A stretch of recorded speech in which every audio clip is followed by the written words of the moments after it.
welcome to the Howard Eskin Show. I'm excited. I'm usually excited. I'm always excited when I do the show, but I'm really excited tonight because I think the world of my guest, both professionally and personally. He's a wonderful guy, and that would be the best head coach in the NFL. The best, not even a question. That would be Andy Reid. But before we get to Andy, I want to tell you, I want to always thank the company and the man that helps present this program, the show title sponsor, and that would be Stillwell Financial Advisors. Jeff Stillwell can help you a lot with any part of your wealth. Good guy, great guy, knows his stuff. If you want to get a hold of Jeff and have him help you out, 732-343 0813. That's 732-343-0813. All right. After we speak and have our conversation with Andy Reid, there's some things that I want to address with the Phillies. An event that I did yesterday. What was it? It was a dedication to the Eagles' last Super Bowl win, which obviously has a little bit of a connection with our guest tonight. And we'll talk about the NBA. But first, I want to tell you about Audi Westchester and the new 2025 Audi A3 Quattro, and a special price for our viewers and listeners, $439 a month for the new 2025 A3 and the 2025 A5 Sportback for only $529 a month. Only you, our listeners, let them know that hey, listen, I want the deal. $2,500 down plus taxes and registration fees to lease the new 2025 A3 or the 2025 A5 Sportback. Audi Westchester, 1421 Wilmington Pike. Great prices. Check them out on the internet, AudiWestchester.com. That's AudiWestchester.com. And you want a pool. Doesn't everybody want a pool? Yeah. See how nice that pool is? Piazza Property Pros can help you out. And they're cranking it out. And they are really good. 25 years of experience. They don't subcontract, which makes it good, whether it's landscaping, fencing, pool maintenance. They have got you covered. Piazza Property Pros. Trust Piazza Property Pros. Give them a call, 610-566-2608. That's 610-566-2608, piazzaoutdoor.com. And you want to save money on your internet? Save it with Cutting the Cord with Jason. Jason offers an incredible service. He'll save you lots of money. Here's his number, 215-801-5858. That's 215-801-5858. Okay. I told you he's a special guest, and he's a special coach, and he's a special guy. Let me welcome into the program the best coach in the NFL today and maybe all time, and that would be Andy Reid. Andy, welcome. Time's yours. Great to be on your show here, Howard. I feel like I've gone back 14 years here, and I'm sitting there with you, enjoying you on the radio. I tell you what, the podcast world is great. And by the way, Big Dom says hello. So he heard you were going to be on here, and I know you stay in touch with Dom. Dom is great, and great in so many ways, and we both know that. But so are you. All right, so let's get started here. You have coached 26 years, 14 with the Eagles, 14 with Kansas City. How does coaching remain fun for you? Yeah, I get to do something that only 32 guys in the whole world get a chance to do, and that's be a head coach in the National Football League. So I respect and love that part of it. I also get to be around a bunch of guys that are good guys, good people. And so as I get older, as you can see, those guys all stay the same. All right. So I'm seeing the same faces, just different names and personalities, but they're young guys, and they keep you on your toes. Well, yeah, but you have to keep them on their toes too. That goes to one point. I make a point.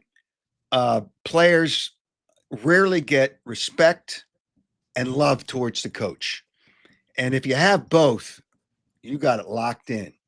and you have a lot of people that used to be here, and I talk to those people, and they'll go to your players will go to the wall for you.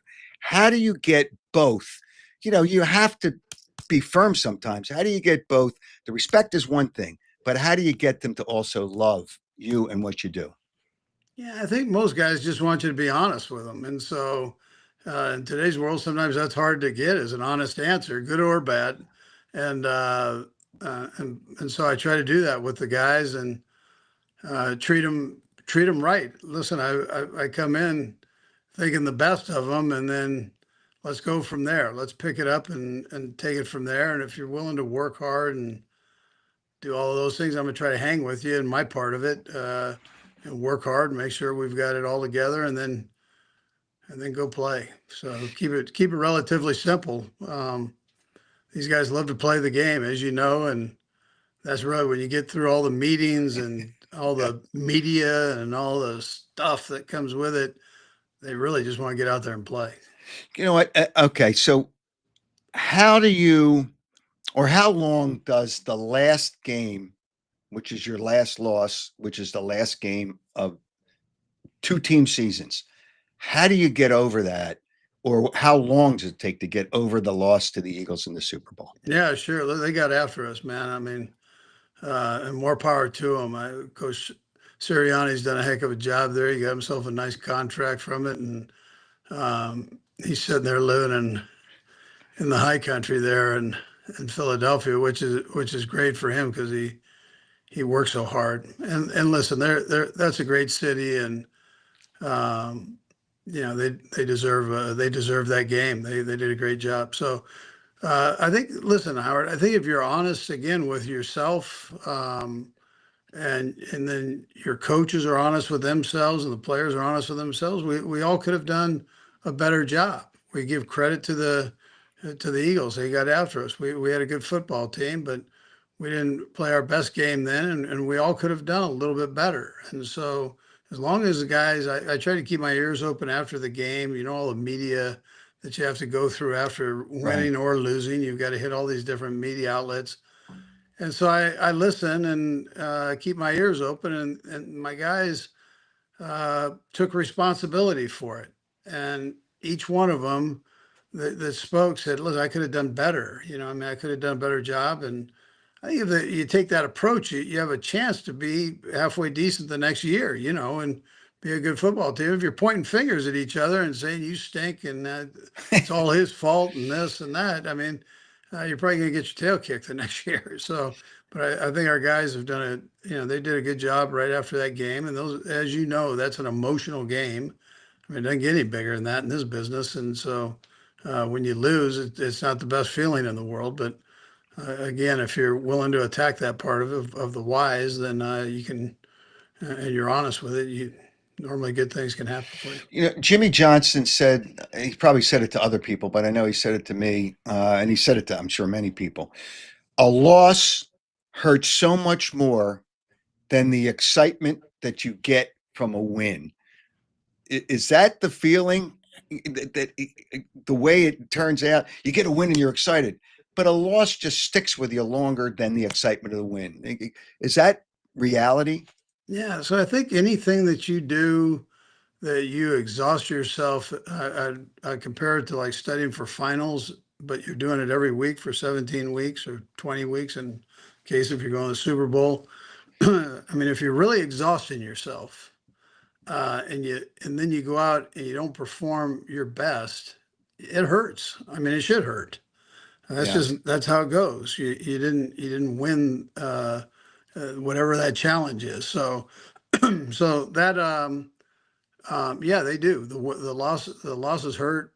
With the wins, it just kind of keeps the flavor a little sweeter in the office. But as you go through the next week, but you're kind of putting it back. Okay, we won that one. Okay, let's go get on to the next one here, and let's roll. Let's get whatever we need cleaned up and move on. So you don't think about it quite as much.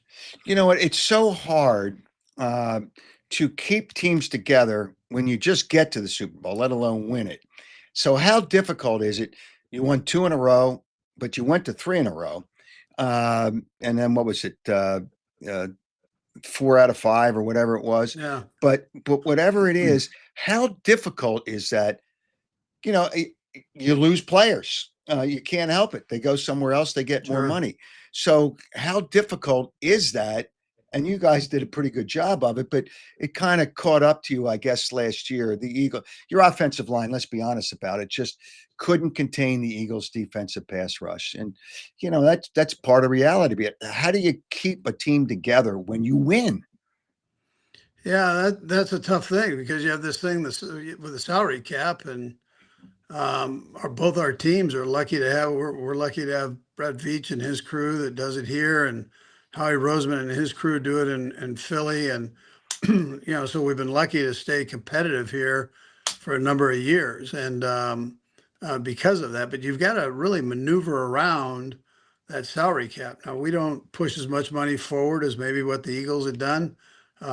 So it's a little different dynamic in how we get to the point of getting these players.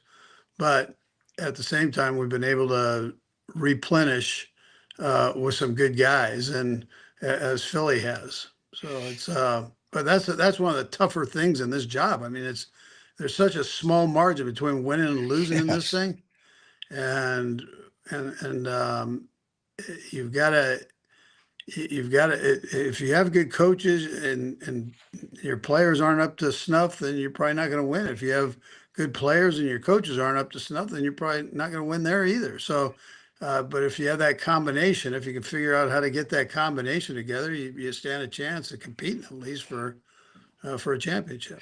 You know what? How do you stay? You see, Nick Sirianni, and I think Nick's a terrific coach, uh, but he's very emotional on the sidelines a lot of times. Sometimes you got to stay under control, um, because there's always something next. But how do you stay so calm?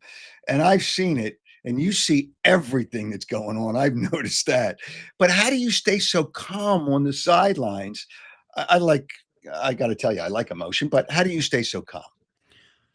Yeah, it's I was born with red hair somewhere along the line, so I had this. I You used don't to have have a it anymore. temper. Yeah, I don't have any hair at all, but and what I've got isn't red. But so there was a temper there that I had to kind of control when I was younger. I was a big kid, and big kids with a bad temper can be an issue for the little guys, and so I learned to control that, and I just kind of carried that over. I think through uh, through my late teens and into my uh, into the college. So it worked out okay, at least most of the time. But uh, that's what makes the world go around. Nick does a heck of a job, and his emotion helps drive his team. I mean, I think the guys feed off of that, and um, so that's okay too. You know what? They in Philadelphia, you know how they are. They always go after the head coach. You kind of were used to that. They go after Nick because he's too emotional. They went after you because you weren't emotional enough. Sure. I mean, it's different in Philadelphia than I'm sure it is in Yeah, Kansas that's City what's with so the Wings. great about Philly. I mean, Philly's going to be honest with you. They're going to call it like they see it. Um, I've been lucky to be here in Kansas City. It's the same type of thing. I mean, the fan base here is unbelievable, and even though it's the Midwest and it's supposed to be poo-poo, it's not. That's not the way it is, man. These people are into it here, and the kingdom gets a little crazy. So they're gonna. We're lucky, and I've been lucky to be at three places with a educated fan base. So between Green Bay and then Philly and then here, these people know they've seen some good football, so they know what they're looking at and what they want, and they're behind you 110%. So I mean, I always got that. I didn't let that didn't bother me in Philly. That part, I mean, I understood where they were coming from. Yeah, Uh, it's they're different. I mean, I remember. I'll go well, back. listen, you're one of them, so you got it. You're putting, you know, but I'm emotional, but at least I try to get it right. Uh, you're not always right. You've yelled at me a few times, but we get over that. But it's just I go back and I was really happy for you. You knocked on the doors so many times after your first Super Bowl. I remember seeing you on the field. I have a photograph of it when I saw you on the field before you went up on the stage. Joe, let's put and I was so excited for you. And that was your first, I believe that was your first Super Bowl win. Um, what was that like to win finally win a Super Bowl? Yeah, no, I waited a while, Howard, just so you and I could hang on to each other there, man. Um, it it uh it was a great experience. I mean, so much time and so many times we were right knocking on the door, as you'd say. We were right there and couldn't pull through. I wanted to get one in Philadelphia for the city of Philadelphia. It didn't work out. Came close, but it didn't work out. But coming here and being able to get that. It was there's nothing like it. There's nothing like winning that son of a gun, man. It's just it's a great experience, and it's hard to explain to people, but it's really something. I mean, it's football euphoria, I guess. It's the highest of highs. You know what? You've only had, and it's amazing I had to check a few times. You've only had two losing seasons in 26 years, the way I looked at it. And you had to learn things over time. What did you learn? I remember when I first met when I first met you, you were all alone. You just needed some company at that Super Yeah, Bowl news conference. You were reading the and nobody newspaper. wanted to talk to me. Well, I'll tell you. Yeah, right. You're reading the newspaper, but don't worry about it. Yeah, Nobody reads a newspaper anymore anyway. yeah. But but what have you learned?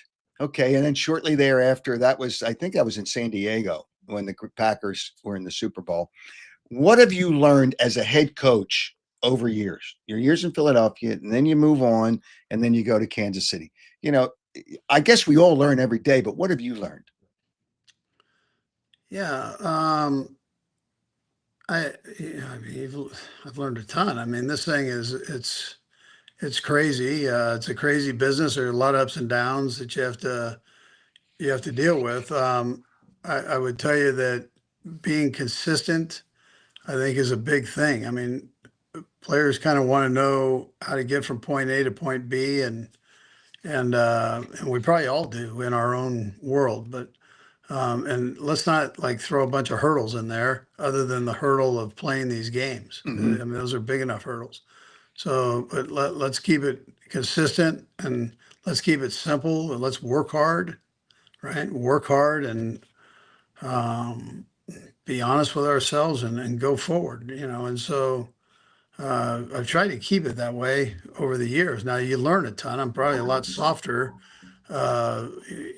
I joke my wife. I mean, now that I've got 13 and a half grandkids, I've got one in the oven here. So, I mean, I think I tear up watching Bambi. I mean, I'm going, come on, man. I mean, this is crazy. So, I never was that way in Philadelphia, but that's part of life, and I think you appreciate it more the older you get. Well, the one thing I learned, and I don't know how you did it. I don't know how you ate two Tommy burgers every day after school. I mean, that I went there one time when my kid was out at USC. Yeah, you got to Yeah, go to Tommy Burgers. Well, wait a minute. yeah. And all thing with the chili and the mustard and the ketchup and the cheese. How did you? Well, listen, you were raised on cheesesteaks. I mean, Tommy's wasn't that far off of a cheesesteak, so about the Yeah, same amount of grease in each. But yeah, right. yeah, It's crazy. All right. The other thing that you do, and you do a lot of things well. I mean, I don't want to minimize the other things you do great. You can identify, it seems to me, and other people, you can identify a quarterback. You identified Donovan McNabb before you drafted him, and then you identified Patrick Mahomes. Let's first deal with the McNabb situation when all these nitwits in Philadelphia and the guy on the radio in the morning was killing you because he wanted Ricky Williams. It wasn't yeah, even the best back in the draft, but you identified Donovan McNabb and he's a really, really good quarterback. How do you identify? How did you identify Donovan and identify quarterbacks? yeah. It's crazy. Kind of similar situations. At that time, Tom Modrak was a general manager, and he had Mark Ross as his college Mm-hmm. coordinator, and Mark Ross was loving Donovan McNabb, and really, between Mark really selling me on Donovan, Now I had some background because Coach Pasqualoni had come to visit me in Green Bay a couple Hmm. years in a row, and had told me when Donovan was a freshman, he said, "I got this quarterback that I think is going to be a heck of an NFL player, and he's just a pup right now, and I kind of want to learn a bunch of different things from you here, whether it's a screen game or whether it was some of our zone run game, and I want to incorporate it in there along with some of your pass game."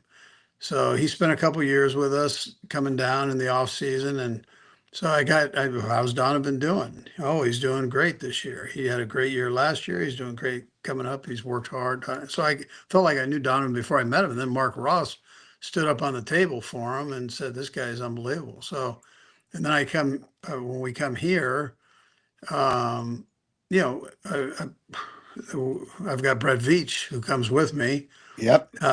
John Dorsey's the GM, and then Brett's kind of his chief scout guy and college scout guy, and he goes to Dorsey and he goes, "Hey, listen, I've got this kid, man, in my area, Pat Mahomes. You need to see him. He's the best I've ever seen." And so, then you get as a coach and as a general manager, you dig in if you trust the Hmm. guy that's telling you that. So with Mark, I dug in on Donovan, and then I really spent a ton of time looking at him, met with him, and I think as many times as you can meet with a guy in different environments, whether it's in his school or whether you bring him into Philadelphia, you meet him at the combine, Senior Bowl, wherever it might be, spend as much time as you can with them. I think that helps. You kind of figure out what they're all about and kind of how they see things. And, then we did the same thing with Patrick. Um, and when I was in Green Bay, I had Brett Favre, and Brett didn't do it conventionally. He didn't play the position conventionally. Right. You're not No. going to put Brett on and go, "Okay, here's a fundamental, everything's perfect." I mean, that's not how he played his game. But he played the game, and he could see and he understood the game, and he had great instincts, great vision, great feet, good athlete. But it was a little bit different than, say, Joe Montana. So, and those experiences kind of teach you. You don't have to do it. Try to work with your guy. Try to work with his strengths, and let's see if we can't add things on each year that can make him even greater than he already is. But let's try to work with his strengths and see if it can't fit into your offense. Okay. In Philadelphia, you were new as a head coach, obviously, and everybody wanted Tim Couch, who turned into be a stiff. Not a good quarterback. I'm talking Yeah. to you, so I won't ask you to use that word. But Donovan was the best quarterback that I remember in that draft. That I can remember in that draft. There were a But lot what of them in that draft. I know There there were was a like five of them that were okay. pretty good. So you get all the nonsense from the people in Philadelphia, and you're new as a head coach. How did you not let that affect you? You're new, you're trying to make an impression on people, and everybody, including the governor, wanted Ricky Williams. I mean, how do you stay away? How did you that early in your career stay away from Yeah, those kind of that's where the distractions? red hair came in handy. I say I'm stubborn that way. So, the listen, if you have a chance to get a good quarterback, a franchise quarterback, you take the son of a gun. I mean, they're too hard to find. And so we all felt Donovan was a franchise quarterback, Mm.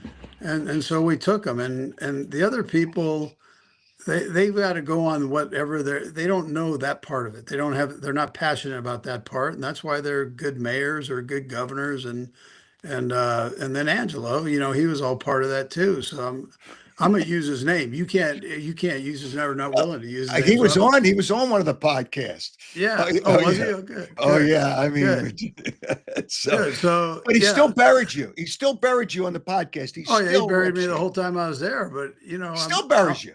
that's all right. I'm a better grave digger than he is, man. I'm just So he um but the mayor, I still remember being at the banquet there, and the mayor came in with the Rocky music playing with Ricky Williams on his shoulder and that whole deal. And and I got a kick out of it. I thought it was pretty funny at the time, and I got kind of a kick about the passion that he had for him. But I still was going to take Donovan.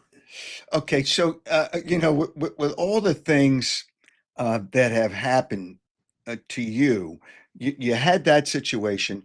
You're at news conferences, and I know you told me one time, and you can say where you got this kind of approach, the coach that you played for, uh, but you never shared anything of any real value. I'm being of any real value at your news conferences. Times yours, all this nonsense. But there was a mistake made. Well, I forget how you said it, but why did you? I mean, telling the truth will set you free. Yeah, yeah, How did sure. you? How did you continue to do that, and knowing people were killing you for it?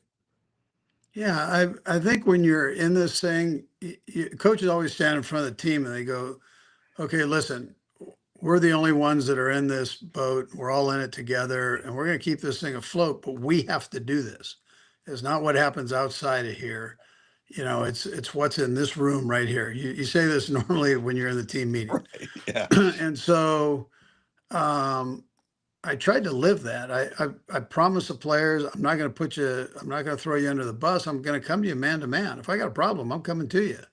And it might not be what you want to hear, but I'm going to shoot you straight.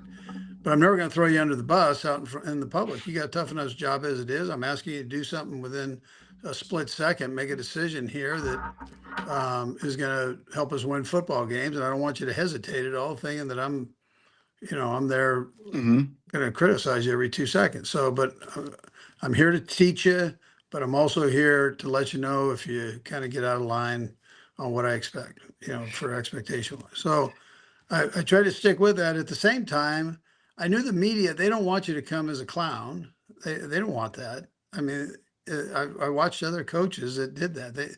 So it's all fun and good entertainment, but you're going to get, you're not really, that's not what I'm not in this to do that. There are other times to do that. Besides that, there's a time and a place for everything. So, and then I wanted to make sure they got at least a little story that they could write on. So I tried to bring a little something to it without throwing people under the bus. I mean, it was about that simple.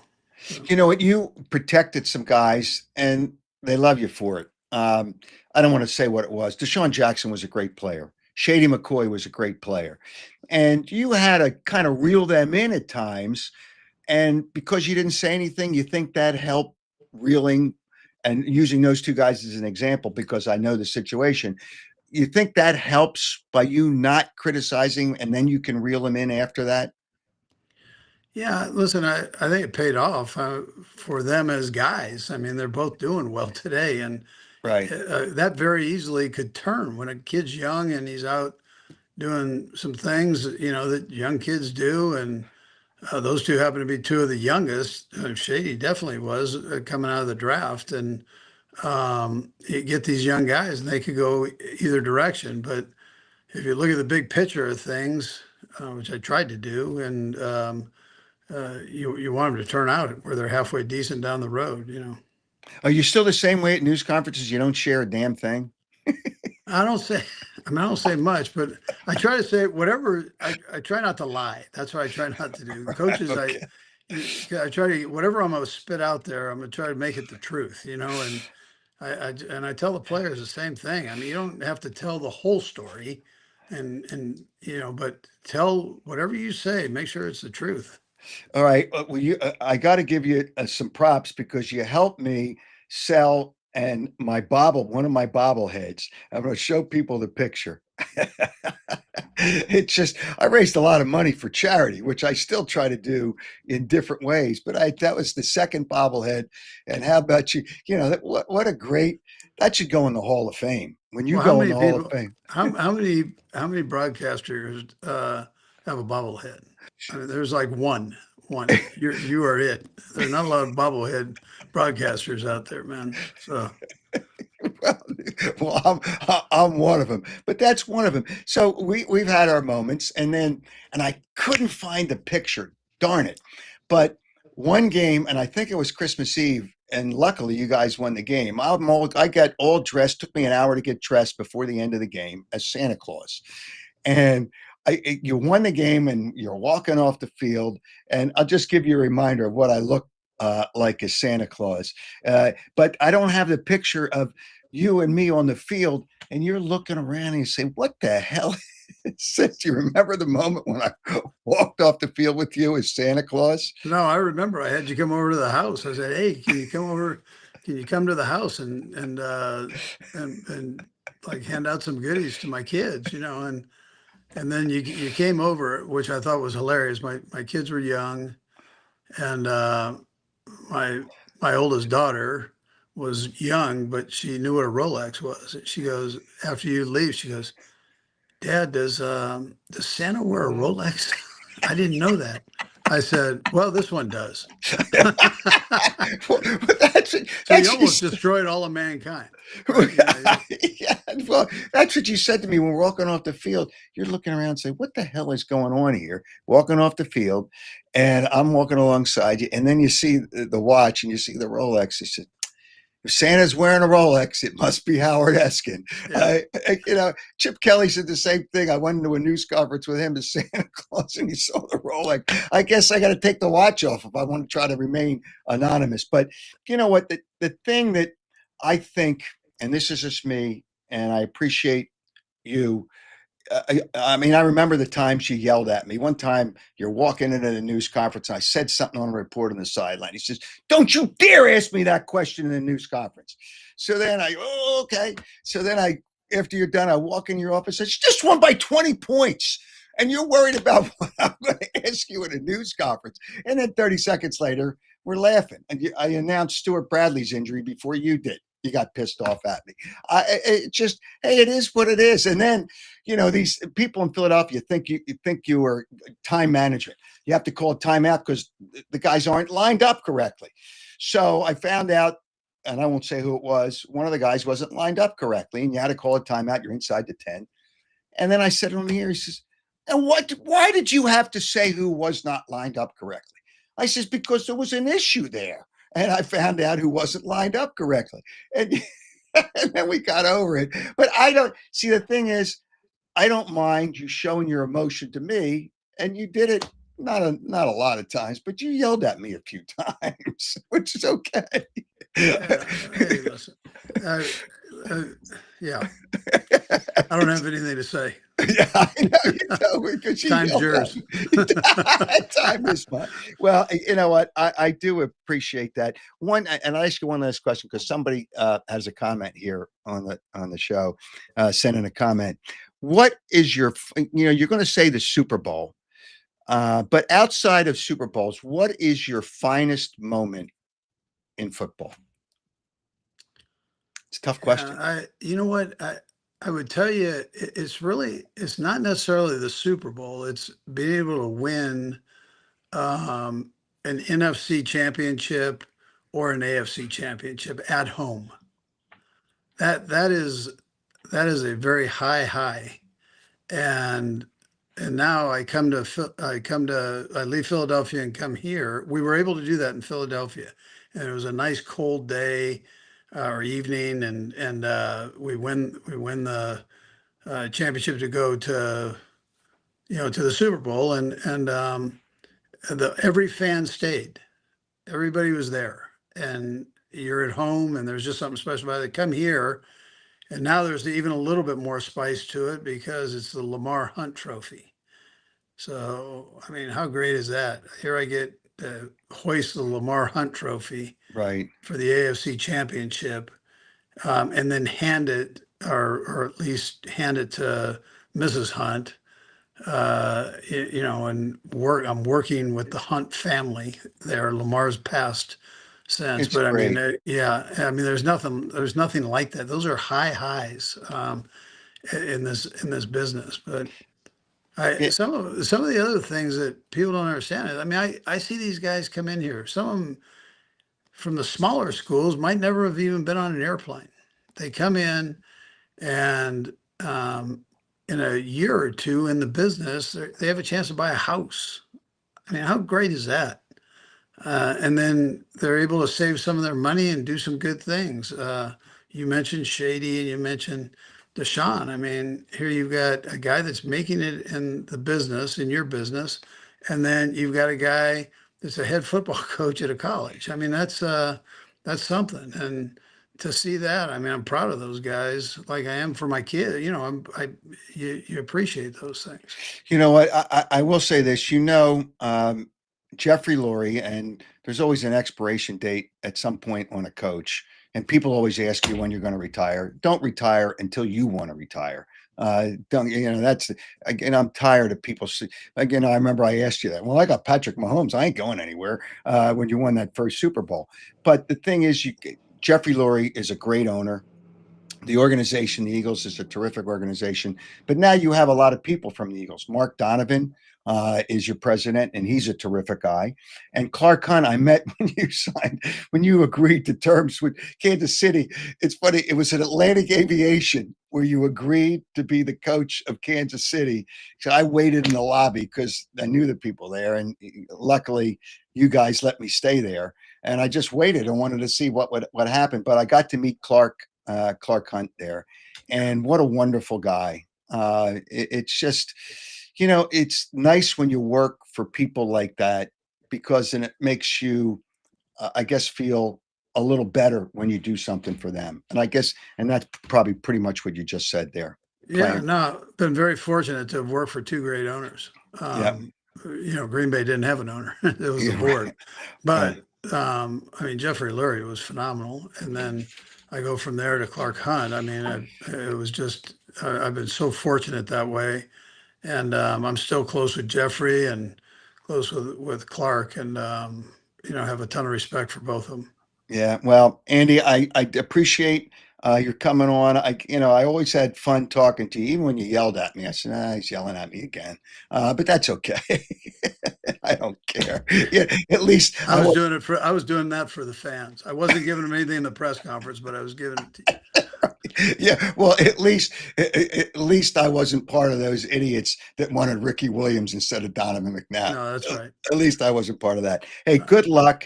You got another year, but and then you gotta forget about the people in Philadelphia won't forget about the Super Bowl, but I'm sure you at some point you got to say that's it, next, right? And that's pretty much the way you got to approach it. I'll go out when you go out. How's that? Okay. I just want to read your book. Okay.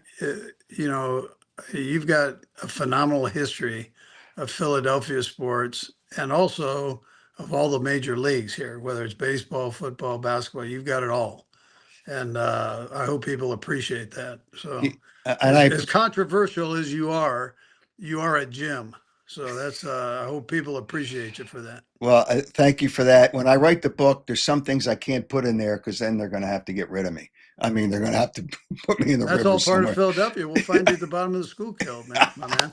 Yeah, well, pretty hard. It's still dirty. But anyway, thanks, Andy, and good luck. And it's always great and fun talking to you. And I'm going to make sure Big Dom always stays the way he is because you're not here to control him anymore. He needs to be controlled. Right there, man. He's the best. Yeah. All right, Andy, have a great day, a great week, and have a great season coming up. Take care. All right, Howard. Appreciate you. All right, take care. You too. Andy Reid. He really is. People didn't really know. They didn't really know the real Andy Reid. They really didn't know the real Andy Reid. He's got a great personality, but he didn't want to show it.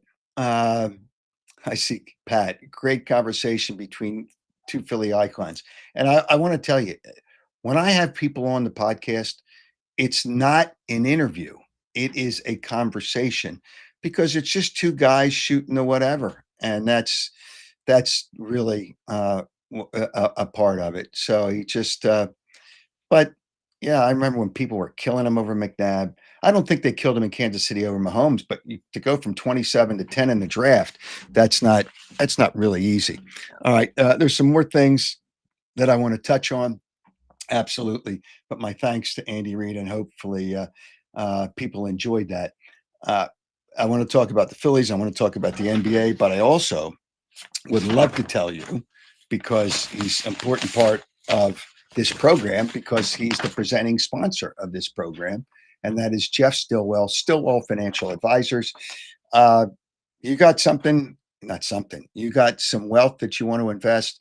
Jeff knows the deal. He knows what to do. He's, I mean, a regular guy. He'll explain it to you. 732 343 0813. That's Jeff Stillwell, 732 343 0813. Also, I want to tell you about a great deal. When I say a great deal at Audi Westchester, Audi Westchester has a deal for you. You're the ones that are seeing this or hearing it. Leasing a new 2025 Audi A3 Quattro for only $439 a month. New 2025 Audi A5 Sportback for $529 a month. Those two deals are really great deals, and they're not going to last long. So, if he who hesitates sometimes is going to be lost and you'd lose the deal. All you need to do is put $2,500 down plus taxes and registration fees. Lease a new 2025 Audi A3 Quattro, Audi A5 Sportback, 36 months, 7,500 miles per year. Stop by Audi Westchester, 1421 Wilmington Pike. This offer won't last long, I'm telling you. Get it while you can. That's AudiWestchester.com. AudiWestchester.com. All right, you want a pool, and you waited too long to put the pool in, but you can at least talk to Piazza Property Pros. Great people. They know what they're doing. Whether you want to take care of your grounds, you want pool renovation, whether you want landscaping, fencing, and you want a new pool, they make pools better than anybody. 25 years of experience. They don't subcontract. They do it right. Top-notch craftsmen, and their work is done by their people. Whatever you want, you can trust Piazza Property Pros. Let me give you a number, and they'll work with you. 610-566-2608. That's 610-566-2608. PiazzaOutdoor.com. You want to save money on your cable? You can do that with Jason. Cut the cord with Jason. Offers an incredible service.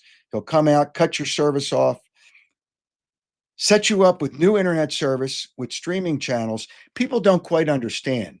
When people have called Jason, they don't quite understand what it is. It's not just getting a box. No. That's not what he does. He sets it up. You'll get all your national channels, all your local Philadelphia Pro games. You have a second home. He'll install that, same charge.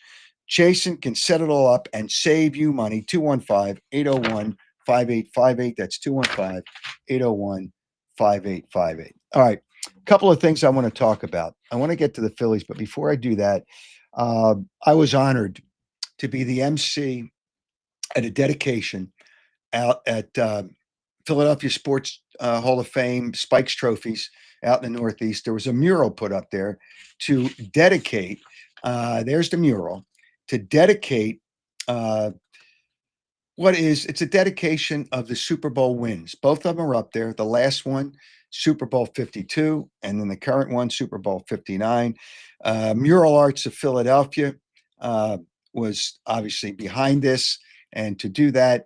And there's some other, the artist, David McShane, there he is. David McShane was the artist for this fine project. And again, I was honored to be the MC at this event, and that was Tuesday at the Philadelphia Sports Hall of Fame, Spikes Trophies. Fans came out there. I'm trying to help this guy out and trying to explain a few things to him, doing that. But it was all part of a great midday afternoon out there for this dedication. All right, now I want to touch base with the Phillies, and I'm going to ask this question, and I may do that on Saturday. By the way, Michael Gano, thanks. Great interview with Big Red. As he said, he doesn't have red hair anymore. Doesn't even have hair anymore, and it's not even red. But thanks, Michael.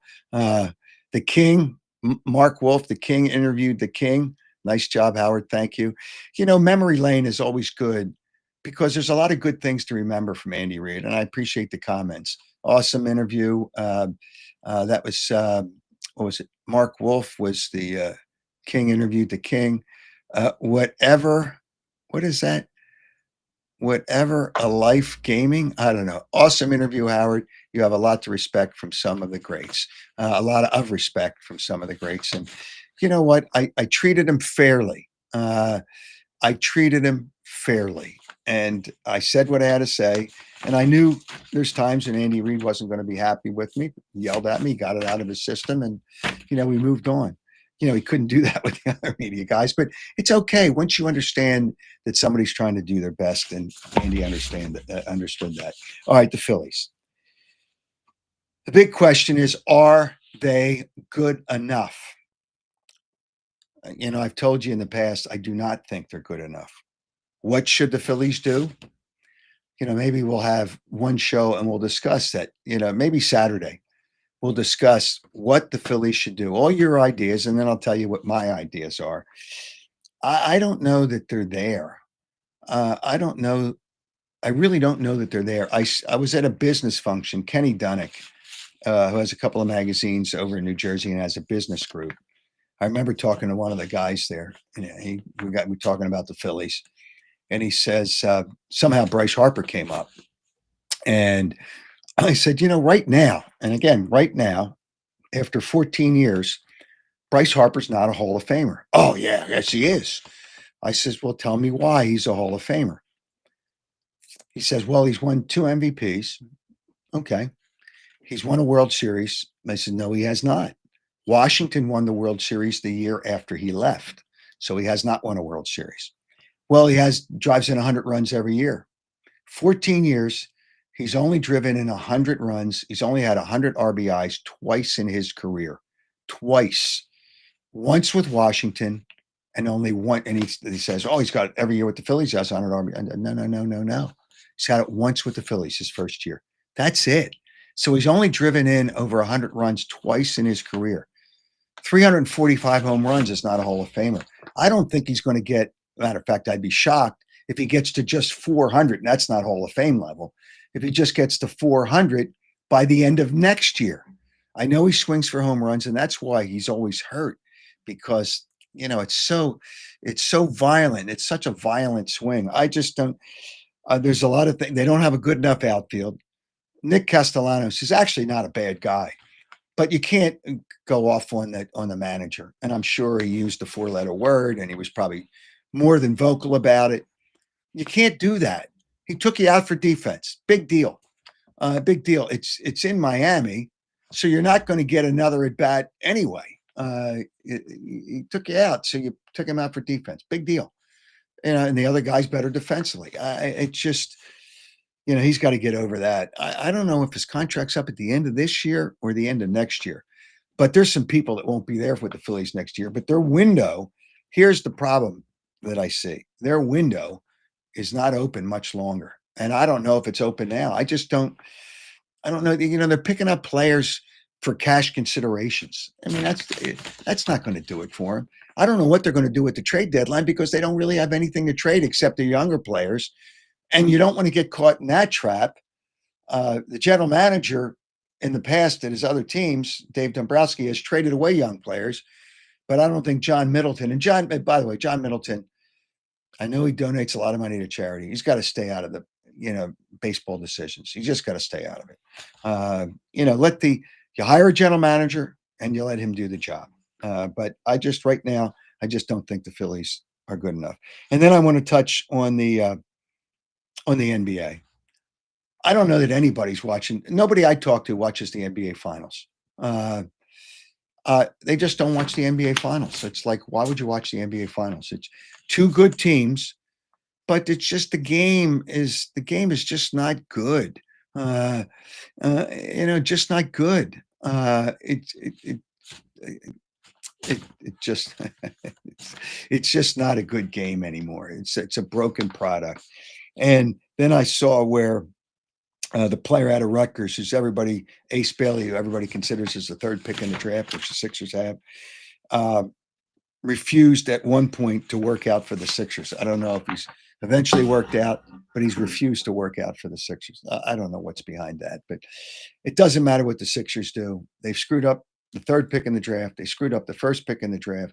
They screw up everything. And Daryl Morey is the last guy I want making those decisions. But feel at ease. Daryl Morey admitted, and he's at ease. He's at ease because he's using AI to help him evaluate players. Not Allen Iverson AI. AI. AI, yes. Yeah, artificial intelligence. It's unbelievable. And I'm going to leave you with this. There's a really good event, and I support the two I support all SPCAs, but the two SPCAs that I know of in Delaware County, Brandywine Valley SPCA, and Providence Animal Center. Well, Brandywine, I can tell you, Brandywine Valley SPCA has an adoption event this weekend, July 21st and 22nd. Now, on the screen, if you can see it on the screen, that QR code will get you to Brandywine Valley SPCA, the adoption event, so you can register. They have a lot of good animals there, dogs, cats, the doggies, the cats, the whole thing. And it's a great event, and they always have a lot of people. And I suggest, and hopefully it's not raining and it's not too hot, I suggest you get there. You get there this Saturday or Sunday. So, Nicholas, thanks for your comment. I don't call myself the king, but you can do. You can call me the king anytime you want. So, but whatever. Get out to that event. Thank you. Thank Andy Reid. Thank everybody. And if you want to be alerted to the podcast, I tell people subscribe to YouTube. We're on Twitter, Facebook, Instagram, YouTube, Spotify, and Apple and Amazon Music are audio, but the first four are video and obviously the audio. But subscribe to YouTube. You subscribe, you're notified whenever I do it live. It's easy, so you'll know when I'm coming on. Thanks to everybody for being a part of the Howard Eskin Show. And we'll see you on Saturday morning at 8:00. Thank you, and have a good night and a good day tomorrow.